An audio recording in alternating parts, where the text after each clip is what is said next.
ça n'a pas été pour moi une surprise, cette décision de l'État du Burkina, effectivement, de demander le retrait des forces françaises. Parce que, figurez-vous, depuis le cas de la Centrafrique, après le cas du Mali, donc, alors on savait qu'il y avait quand même un sentiment un peu anticolonialiste, anti-français, effectivement, qui était un peu partout en Afrique, notamment en Afrique au sud du Sahara. Alors, il est important quand même de savoir que cette décision des autorités burkinabées s'inscrit dans une certaine direction que la population a prise. Voilà, parce qu'il y a certaines décisions qui peuvent être prises par le bon vouloir des autorités, mais il y a d'autres sur la base aussi de la direction que le peuple prend. Donc, c'est le cas du Mali également. Le peuple a fait une certaine manifestation contre ces forces-là. Et le cas du Burkina également. Rappelez-vous, le lendemain du coup d'État, le deuxième coup d'État du capitaine Ibrahim Traoré, il y a eu quand même une série de manifestations populaires dans la capitale burkinabé, qui a d'ailleurs conduit à la prise d'assaut justement du centre culturel français et d'autres intérêts français par les manifestants. Donc à partir de cet instant historique, effectivement, de la situation politique du Burkina, on savait que le peuple avait déjà pris une certaine direction et les dirigeants aujourd'hui, surtout dans ce type de contexte, n'ont pas d'autre choix que de s'inscrire effectivement dans la direction prise par la population. Donc je pense que cette décision des autorités burkinabées, effectivement, a pris en compte la volonté à un moment donné du peuple burkinabé, alors qu'il avait exprimé une certaine position anti-troupes françaises sur le sol burkinabé.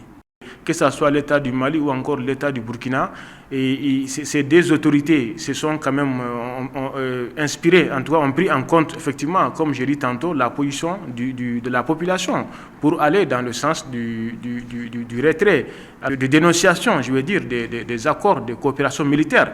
Donc à ce niveau, il peut y avoir une certaine ressemblance justement entre le cas du Mali et le cas du Burkina. Là où il y a une certaine divergence, c'est que le Mali a rompu quand même diplomatiquement avec la France. Donc au-delà du fait que la France a pris une décision unilatérale effectivement de se retirer et qui a été actée par le Mali. Et donc, le cas du Mali, on va dire que non seulement les troupes françaises ont quitté, mais aussi cela a conduit à la rupture, effectivement, des relations diplomatiques et politiques.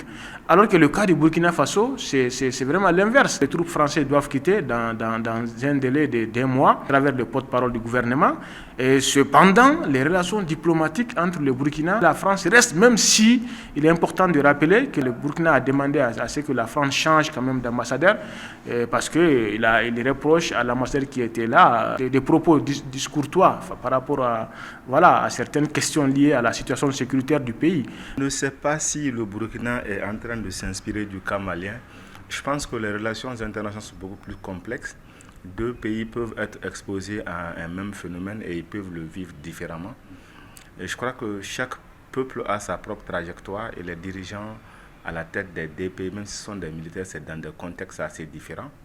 Et donc, ce n'est pas forcément telle logique. Je crois que ce second coup d'État qui est survenu au Burkina, portant à sa tête Traoré, est en train d'interroger à nouveau la question sécuritaire. Comment rapidement arriver à avoir un véritable contrôle sur l'ensemble de son territoire et comment lutter de façon efficace contre le terrorisme pour que les populations se sentent de plus en plus rassurées. Et malheureusement, comme vous le savez, c'est une guerre asymétrique. Ce n'est pas les forces ordinaires qui donnent des résultats satisfaisants sur un tel conflit. Donc, malgré qu'il soit là à la tête de l'État, on ne voit pas une certaine amélioration en termes de sécurité. Et donc, peut-être, le Burkina a peut-être pensé que la solution passerait déjà par se défaire de certains partenariats, notamment la France. Je ne sais pas si ça va porter fruit ou pas. On verra bien avec les développements dans les jours à venir. Si le Burkina fera appel peut-être à d'autres partenaires. Et si ces partenaires, à travers leurs actions, vont peut-être apporter de meilleurs résultats, on ne sait pas. Le temps nous en dira. Peut-être la question qui est fondamentale, c'est comment ces États s'organisent pour essayer de contenir ou en tout cas d'indiquer ou de neutraliser ces terroristes. Ça, c'est ce qui est important. Quoi qu'il en soit, il y a des besoins d'État exprimés par les populations et les gouvernants se doivent d'utiliser tous les moyens qu'il faut pour répondre aux besoins de sécurité, aux besoins de services publics posés par les populations.